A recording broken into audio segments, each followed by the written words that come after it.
We now see Mr. Banfield's car here pulling up to the ordering area. Is that correct? Yes, ma'am. And we see him pulling into a parking spot. Yes, ma'am. And that's Mr. Banfield getting out of his car. Yes, ma'am. And our camera angle shifts and we follow him still on his phone out to his car. And we see his vehicle leave the area. Is that correct? Yes, ma'am. We've got surveillance footage from McDonald's and the au pair's testimony. Prosecutors say the footage backs up what she's saying. We'll see what you think. Plus, shocking details coming out in court. The au pair and the defendant sleeping in the same bedroom where the homicides happened. That evidence paints a disturbing picture. Plus, more legal trouble for award-winning actor Timothy Busfield. We've got new sex abuse allegations coming to light. These ones now from a 16-year-old girl. Also, defendant Kevin West's son takes the stand in the cheating fire chief murder trial, and he demonstrates his intense massage. It's all coming up next for you right here on Opening Statements.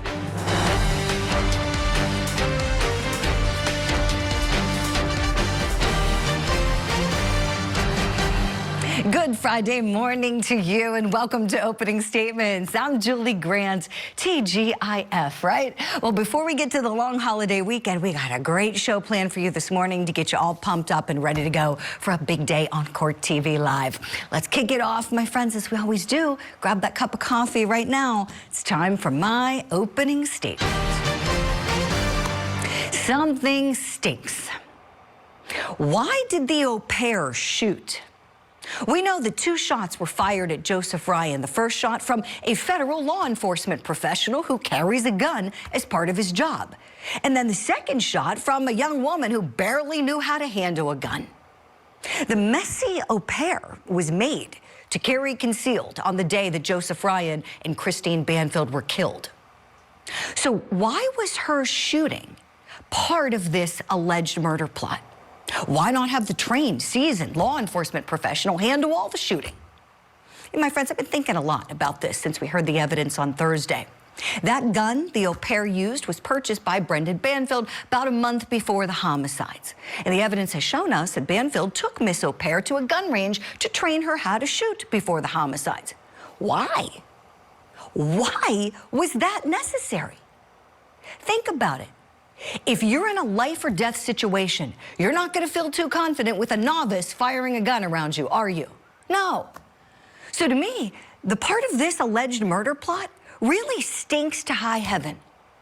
Because if we believe what police allege Brendan Banfield did, then I'm wondering, did he insist that the au pair shoot so she would literally have her fingerprints on the crime? Or was he planning to have his au pair take the fall all along if police figured out his alleged plot? Was that why his mama was funding the au pair's defense? Was he trying to control the legal situation and make sure she took the fall? I've got lots of questions. And the answer may be that secret agent man really didn't love his au pair as much as he said he did. Or maybe he just loved himself more. That's my opening statement on this Friday morning. Let me know if you like it. Right now, time for your daily docket.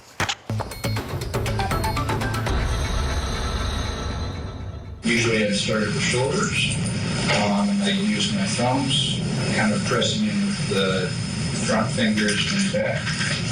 And then sometimes I go to the side and kind of do some circles on the side. Sometimes I be kind of doing circles on both sides of the spine. And this could be with fingers, knuckles, or it could be with my elbow.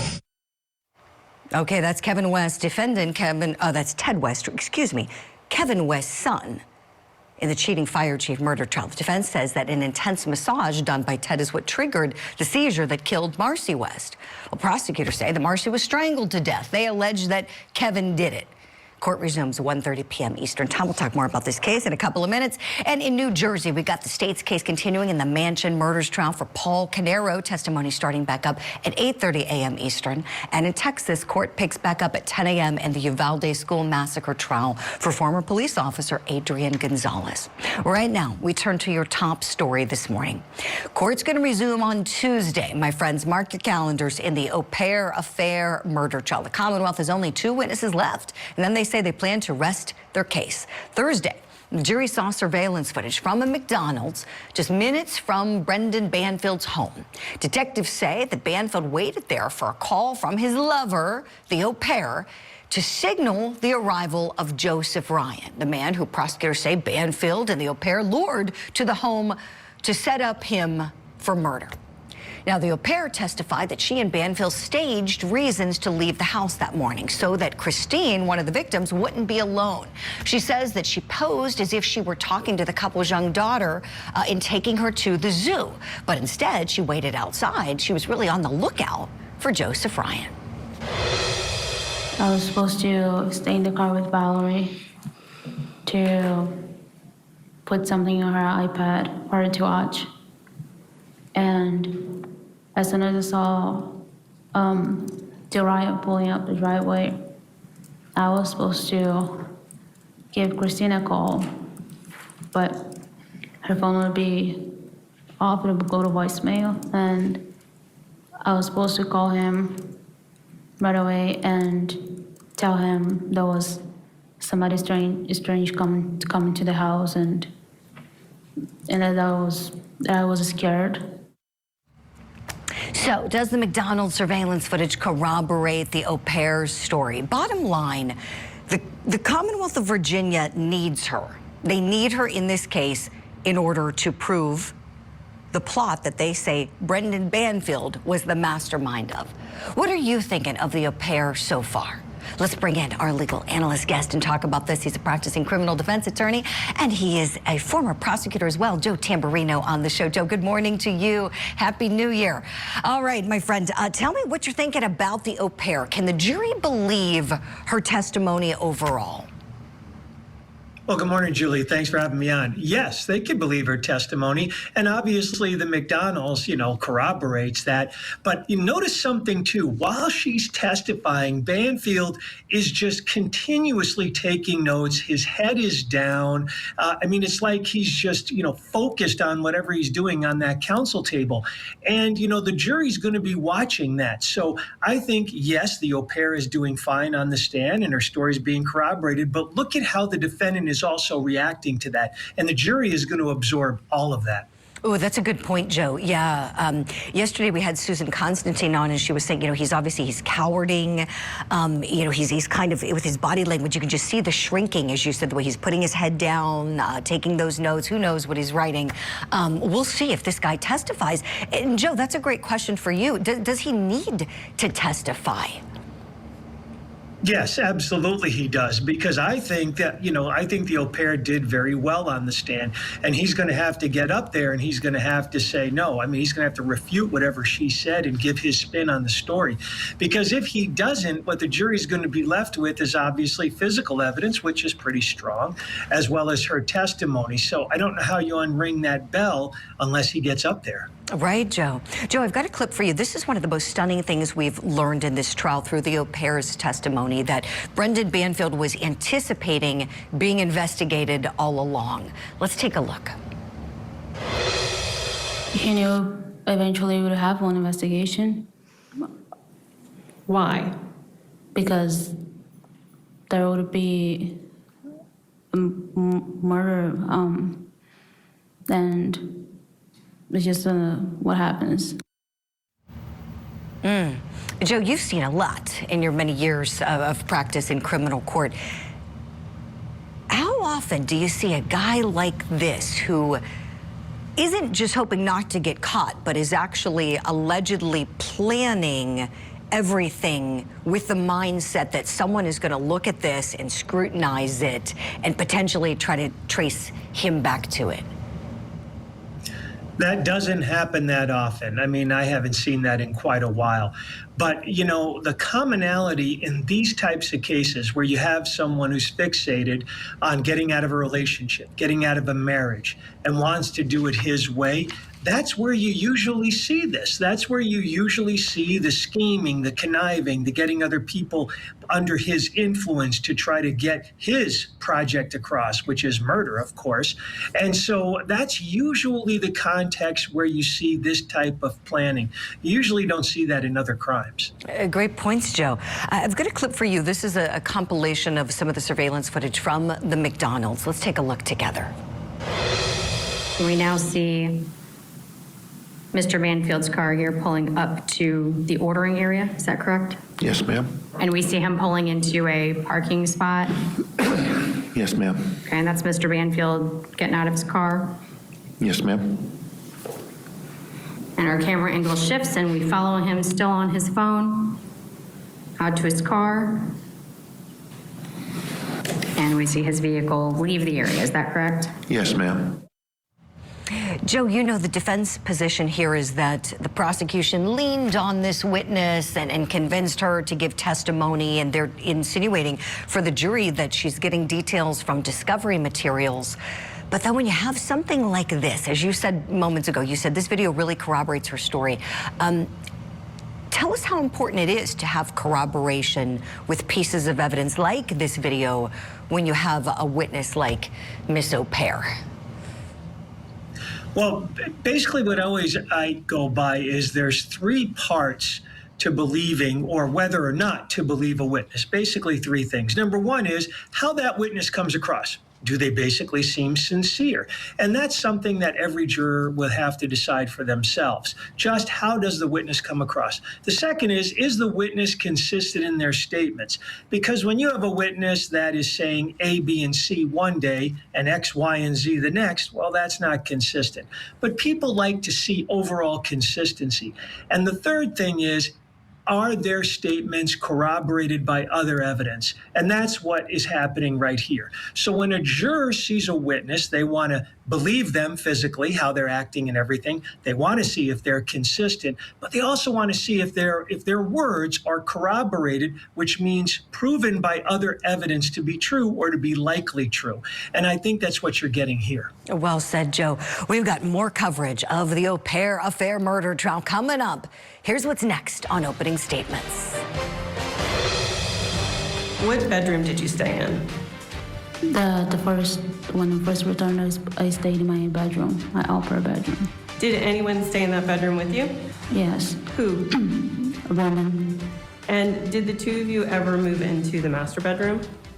Eventually, yes. Some really incomprehensible testimony about the sleeping arrangements after the homicides. Plus, new allegations coming against actor Timothy Busfield. This time they involve a teenage girl. We'll unpack the case next.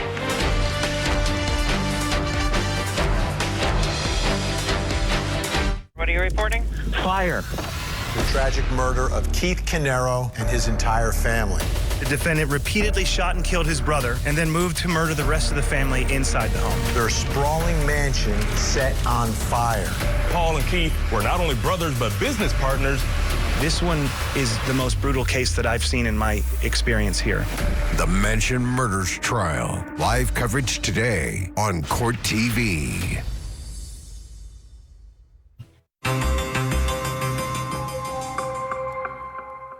The defendant is currently charged with 2 counts of criminal sexual contact of a minor, child under 13, and 1 count of child abuse.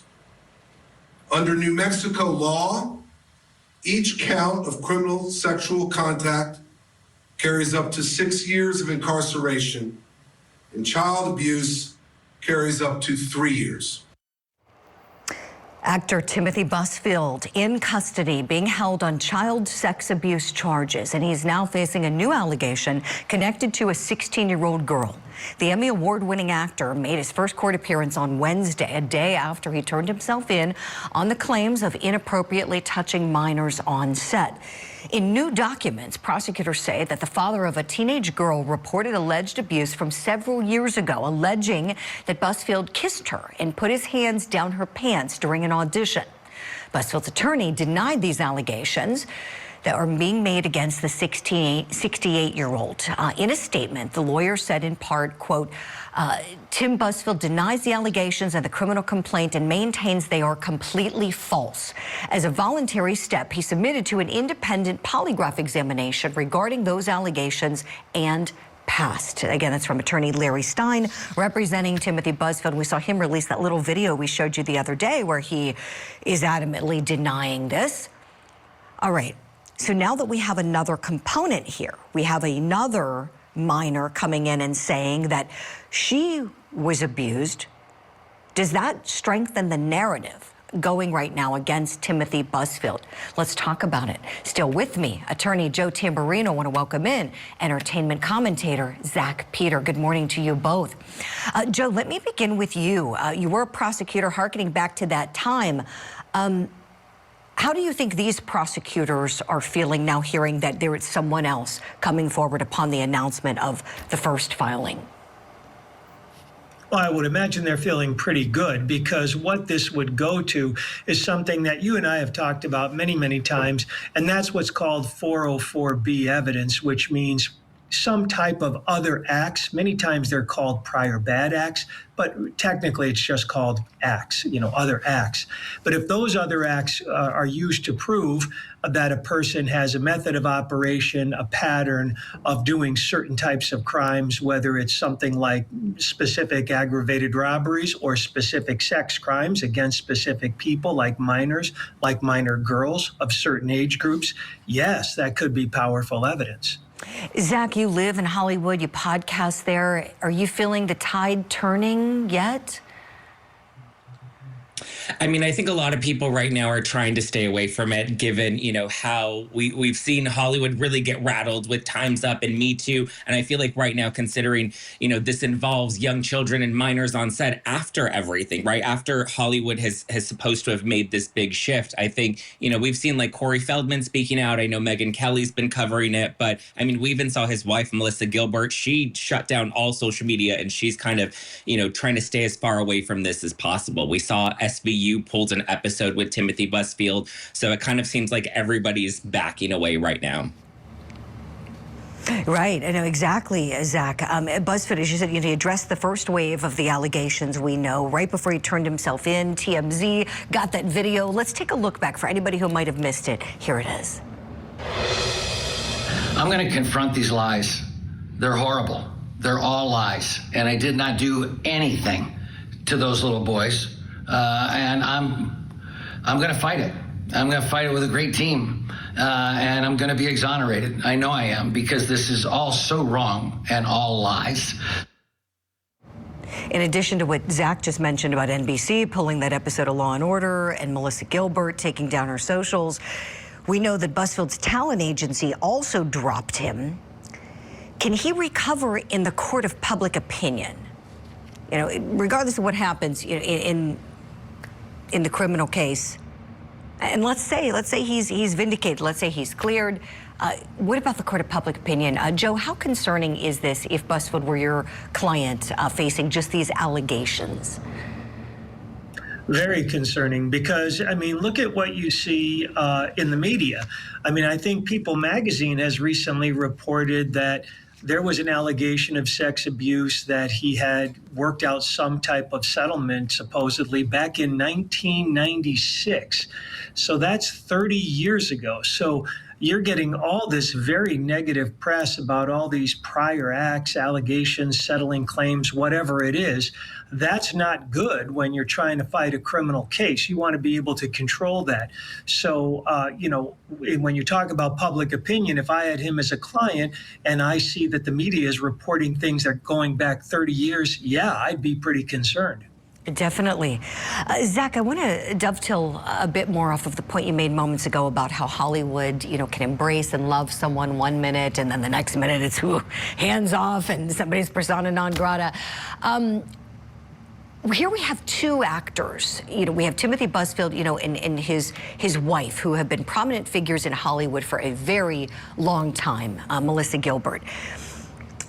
When something like this comes up, and you said you've noticed a lot of people are staying away from it, would you kind of speak to how, it's difficult when there's an industry and people are fighting enough to get jobs, but nobody wants to, condone or support, sex abuse if it's going on anywhere. Would you kind of speak to some of what you've seen in various cases that have come up and what you anticipate we might be seeing with this one down the line here? I mean, I think the smartest thing that they should have done was just stay away from it. Making such a strong declaration on TMZ and then Melissa Gilbert deleting all of her socials and issuing a statement, I think the best thing that they could have done is just let the legal system play itself out. From what we've seen, whether the allegations are substantiated in the end, whether, anyone's, prosecuted for their crimes in the end, the stain is always going to be on your reputation. With somebody like Timothy, who people grew up watching and, has been in Hollywood for decades, like this is completely, I think obliterated his reputation, and what a terrible way to end such a long career in Hollywood. I don't know if there's any coming back from him. I think especially given the nature of the victims being underage, I don't think that there's any coming back. I think his reputation in Hollywood is done. And Zach, you mentioned such great credits. What a great career he's had. We have a couple notable things. I know our viewers at home are going to recognize Revenge of the Nerds, 30-something, Field of Dreams, The West Wing, directed 150 plus television episodes. That's a lot of episodes. And I wonder if he hurt himself. To Zach's point, Joe, by speaking out and making that video, I know it's hard because, you're darned if you do, darned if you don't. If you say nothing, then people say, oh, you're being quiet because, you're guilty. But if you say something, then it's scrutinized, and the way you say it's scrutinized. And so I feel for anybody in that position in that regard. Joe, being a lawyer, what do you think? Is it problematic that he did that and spoke out? I don't think it's problematic because he didn't really say anything that could, hurt him in the end. He's just saying he's innocent, and these are just, spurious allegations and they're untrue.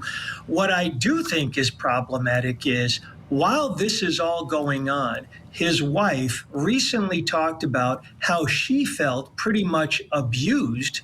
I don't want to put words in her mouth, but how she felt like she was put in a terrible situation when she was a child actor on Little House on the Prairie back in the 70s. I watched that show. I thought it was a great show. And in that series, she had a relationship with, I think the other character's name was Almanzo, who was like 10 years older than her. So the irony is not lost on people, where his own wife, not too long ago, is talking about how she felt abused because older people in the industry took advantage of her, and now we have her husband being charged with this. Yeah, that's a perfect point to end on. Of course, we'll continue covering this case. Excellent insights from you both. Joe Tamburino, Zach Peter, thank you so much. We're going to hit a break. Coming up on Opening Statements. And you say that that's what you would do every time? Every time. Not in the same order, but right at the beginning. So your testimony today is that you would do this every time? Every time. Well, the defense says Marcy West died from an intense massage in the cheating fire chief murder trial. The defendant's son gives a demonstration for the jury. Plus, can you imagine sleeping in the same room where two homicides happened? Yeah, we're going to break down the disturbing details in the au pair affair murder trial.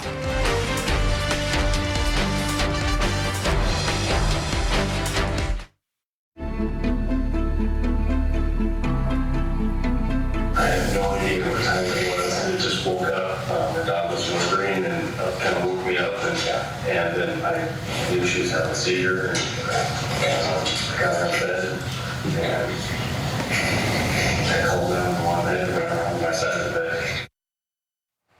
This morning, we're giving a voice to victims with a focus on Marcy West, whose husband is standing trial accused of her murder. Prosecutors say that Kevin West strangled Marcy to death to avoid paying for a divorce.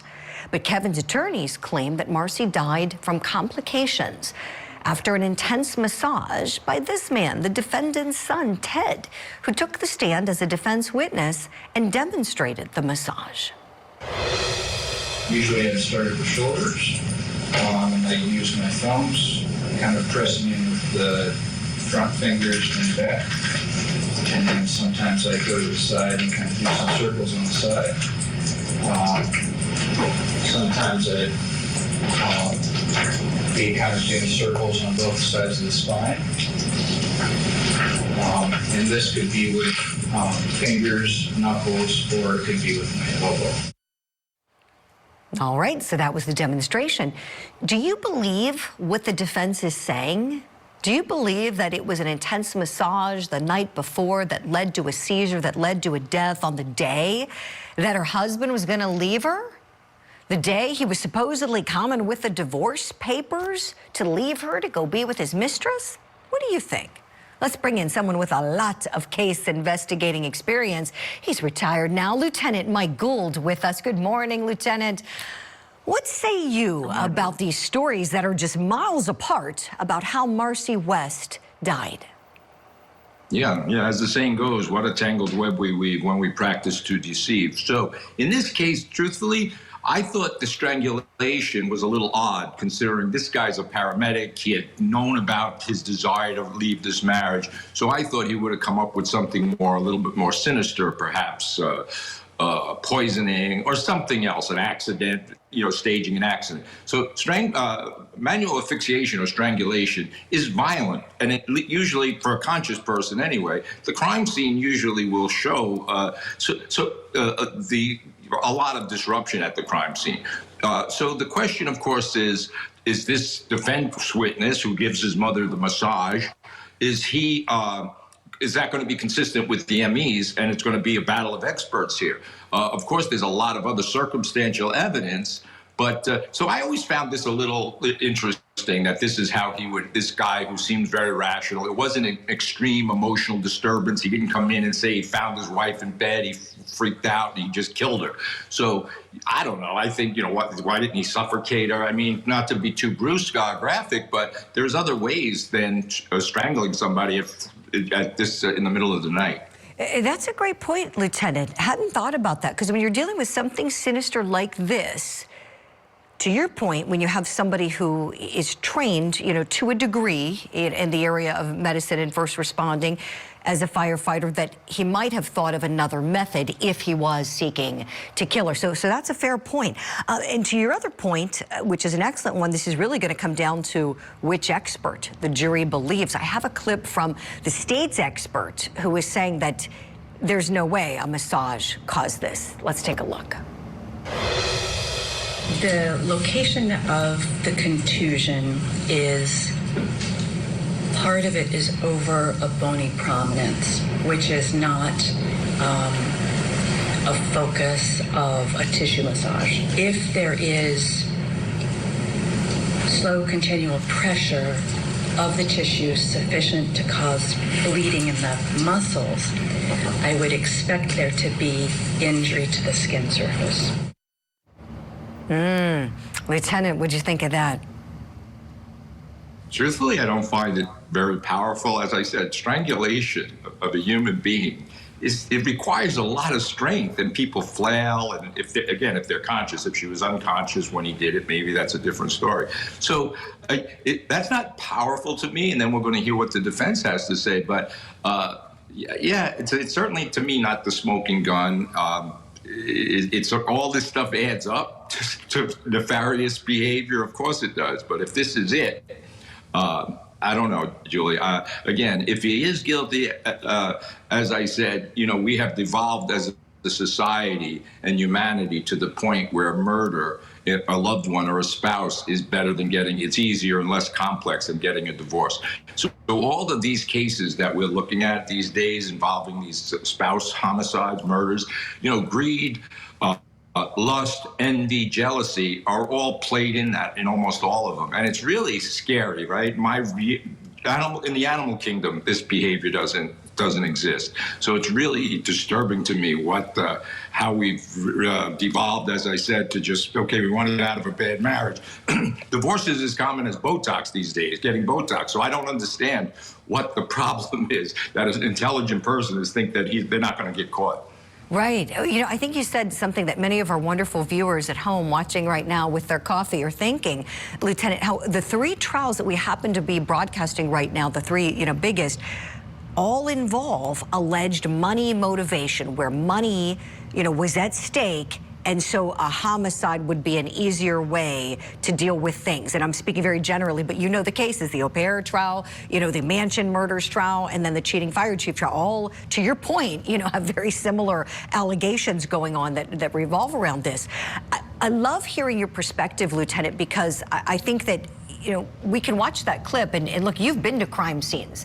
I don't know how many folks watching right now have ever seen one. I hope for everybody watching, you've never had to look at one or look at photos of one. It's an awful thing to get out of your brain.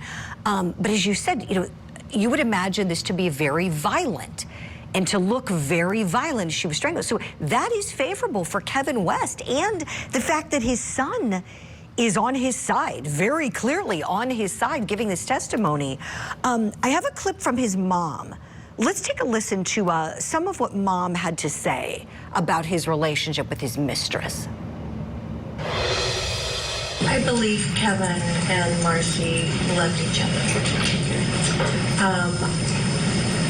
I think they grew out of being in love. It wasn't always like that, though. Like in early days, was it better than that? Oh, yes. Okay.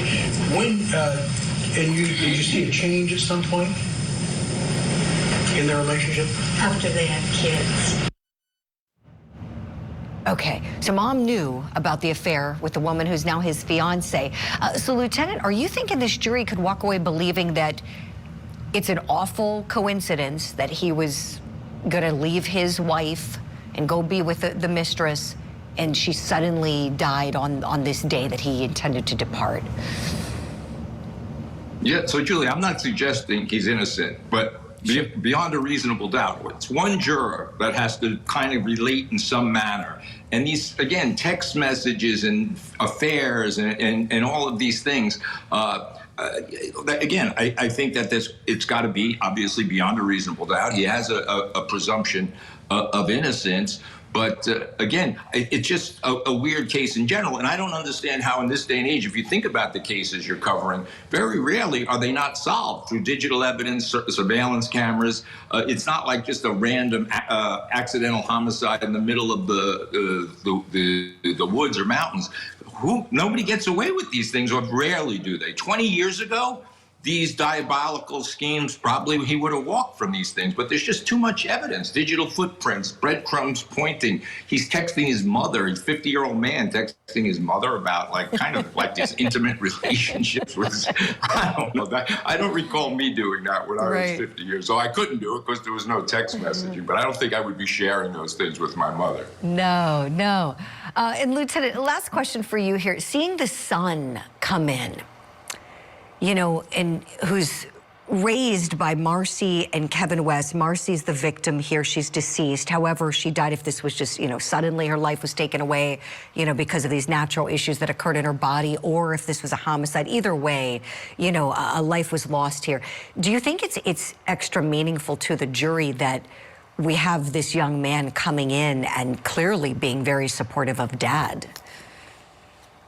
Yeah, Julie, and it's not uncommon. We see that all the time with children. They're put in a very emotional situation. They lost a mother, now they're going to lose a father. So they almost have to, they're going to have what we all have, confirmation bias. They're going to have to take a side in one regard. So yeah, of course I think it's powerful. If all the children are going to come up and testify and dispute, look, he was just a guy who was unhappy. Again, greed, lust, all of these other things don't necessarily add up to intentional murder, premeditated intentional murder. Why he's not caught, maybe a plea of manslaughter. But yeah, I don't think this is a open and shut case at all. Yeah, I think you're exactly right. We were talking in our newsroom.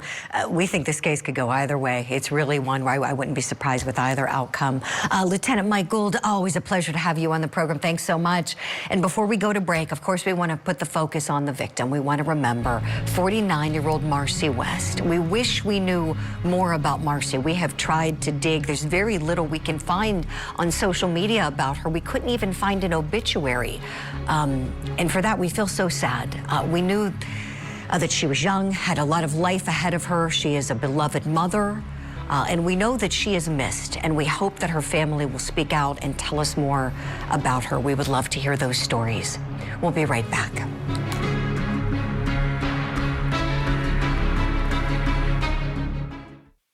Did an affair lead to double murder? The Commonwealth's Attorney's Office has secured an indictment against Brendan Banfield for the murder of his wife, Christine, and the murder of Mr. Ryan. Prosecutors allege the defendant planned to run away with the family's au pair. So he killed his wife and another man. He was there, I'm gonna kill her, I'm gonna kill her. It's a case of sex, lies, and deadly deception.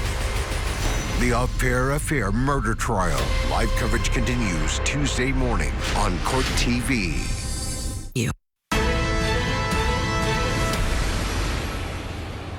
Welcome back. Now for what's tipping the scales in the Au Pair Affair murder trial. We heard a shocking detail earlier this week that the au pair and the defendant were sleeping in the bedroom where the homicides occurred.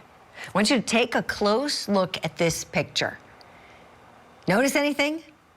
Look where the spotlights are. Okay, we see two photos in frames of defendant Brendan Banfield and his au pair.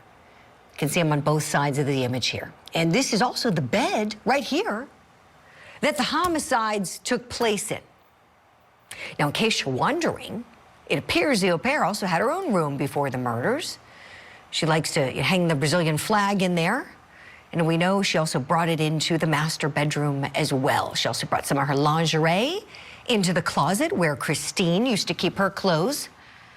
What do you think about these post-homicide sleeping arrangements going on in that house? I'm disgusted. I've been saying it on this show as soon as I heard that fact.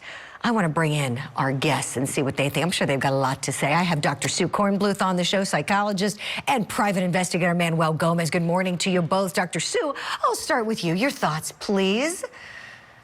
Good morning, everyone. I have tons of thoughts on this, Julie, as you can imagine. First of all, to me, I don't know if anybody saw this movie recently, The Housemaid with Sydney Sweeney. This is like 10,000 times what happened in that. And to me, this is all about power, power, power. They won, right? They got rid of who was in the way. And so now they're going to claim the throne, and that's why they are sleeping in there. They have everything that they want now. They've taken over the home. She's going to become the mother of the children now. It's sick, sick, sick. And I think what this comes down to, Julie, is all about power, that he needed to be in control and power of everything that went on in that home and get rid of anybody who was trying to take away the life that he wanted. This is about obsession, it's about power, and it's extremely, extremely destructive when we get those two elements in any relationship. We've seen this in so many cases this year. Amen, Dr. Sue. Manuel Gomez, want to go to you. Your thoughts, please. Well, first of all, I want to say that, the evidence in this case and the circumstantial evidence is overwhelming. And the fact that you see the laundry, the fact that they had the letters from the mother and the daughter stating that she will take on this murder for him because she loved him, it blows my mind why the prosecutor made a deal with her to testify and then walk away scot-free. She's literally going to make more money walking away scot-free with the money she's making with Netflix. She's been offered almost $100,000 already, which is far more than what she would have made in 2 years. As you know, she was only making $200 a week. It is appalling to me. And as a private investigator, I mainly cover 80% of my cases are murder cases, proving people innocent and then finding murderers, okay? And I hate when prosecutors let demons walk away scot-free. This girl as you see in her testimony, is monotone. She's detached. She is equally a killer as he is. She didn't stab her, but she did plan it. And she is walking away scot-free. I'm sorry. It's just appalling. And Minmo, I want to talk about something you brought up, the flat affect. I noticed that too. Dr. Sue, let's look at a clip together where she's talking about moving into that master bedroom. After February 24th, 2023, did you ever go back and live at the house on Stablebrook Way? Yes. What bedroom did you stay in? The first, when I first returned, I stayed in my bedroom, my upper bedroom. Did anyone stay in that bedroom with you? Yes. Who? Brendan. And did the two of you ever move into the master bedroom? Eventually, yes. Oh my gosh. Dr. Sue, explain to me psychologically, please, what might be going on with her that she can be so flat and apparently so devoid of emotion talking about these homicides? I mean, Julie, to me, it's what she's showing is like she's checking out right now and has gone into a different state. Maybe to make herself look better, maybe not to. I don't know. But when you have a flat affect, it's almost as if you're absent from what is going on. I don't believe it in this case. I believe that she is putting on that flat affect to get sympathy from the jury. I also think that what we saw, if you recall, in the video, I think it was in front of the house, she had a completely different affect. I think this young lady has some issues going on. Look at how different she looks here all together in terms of when she was all dressed up in her outfits with her blonde hair, looking as sexy as ever. I mean, it's almost as if it's two different people now. And I think it's a cover up to get sympathy for what happened. And in this particular case, I think that she was 100% involved in this. Mm-hmm. Oh yeah. I've been saying all week, she is no innocent little lamb. You don't find a lamb in a pig pen, and that's where she went with this defendant and the affair that they carried on without question. And yes, I would not like her. If she's a prosecutor, I would, detest her conduct, and I would not have offered her time served. That's just me. I wouldn't have gone there. They did. I mean, well, I know that fires you up. Tell me, I know that they need her to share parts of the plan that they can't get anywhere else, and I want to pick your brain about that.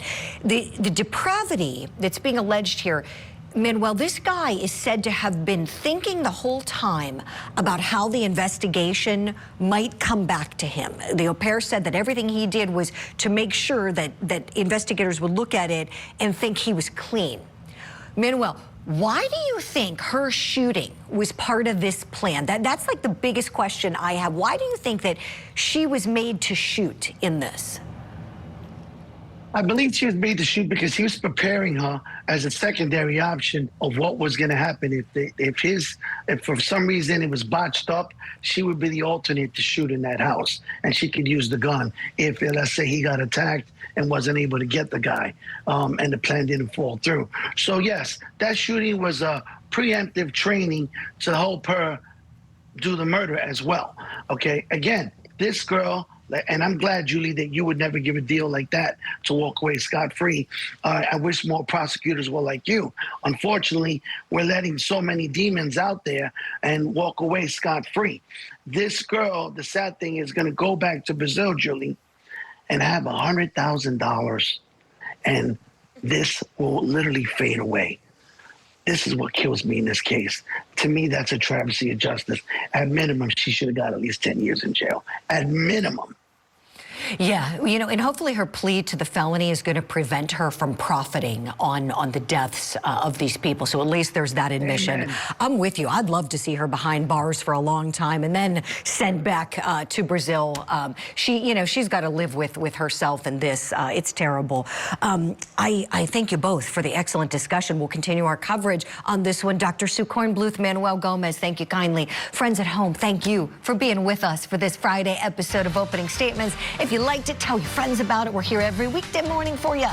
8 a.m. Eastern time, and we put the shows up on our website for you. In case you can't see it in the morning, you can watch it throughout the day.